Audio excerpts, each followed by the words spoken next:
Federal court in the Eastern District of New York unsealed a huge 7-count, 46-page indictment yesterday against Trump fundraiser and inaugural committee chairman Tom Barrack, charging him with acting as an agent of the United Arab Emirates, as well as obstruction of justice and lying to investigators. Now, we all, of course, remember special counsel Robert Mueller was investigating Russian sabotage of the 2016 election. We heard about that for years.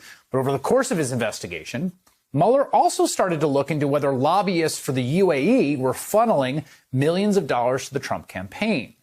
And now, with the indictment of Tom Barrack, that profoundly shady and weird relationship between Trump world and the United Arab Emirates is starting to make a little more sense.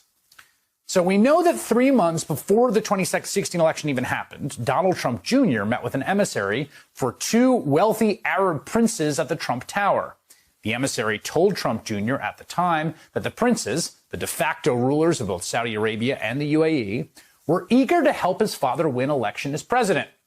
A few months later, well, Donald Trump did win. And that crown prince from the UAE, a guy by the name of Prince Mohammed bin Zayed, known as MBZ, flew to New York to meet with the president-elect. Now, as the New Yorker reports, it is customary for foreign leaders to notify the American government when they travel to the U.S., but MBZ did not do so. In fact, MBZ arrived at the meeting in the Trump Tower penthouse with an entourage of about 30 people. He was dressed in combat boots and jeans, and some of his men were armed.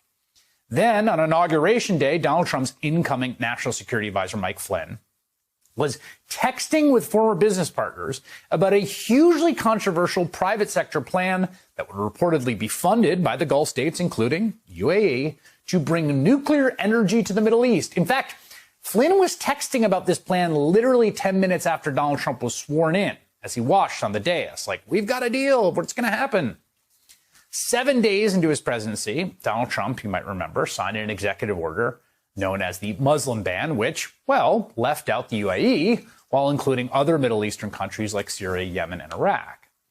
During Trump's first year in office, the deputy finance chair of the Republican National Committee, a guy named Elliot Broidy, was helping spearhead a secret campaign to influence the White House and Congress for the crown princes of Saudi Arabia and the UAE. God, that keeps popping up again and again.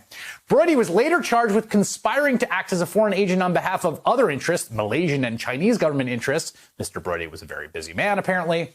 And on the day before Donald Trump left office, he pardoned Broidy. Now we have the indictment of Tom Barrack, who allegedly, quote, acted to aid the UAE in its dealings with the executive branch of the U.S. government, doing things like advocating for the appointment of individuals favored by the UAE in the new administration and taking steps to advance the UAE's foreign policy interests by attempting to influence United States foreign policy.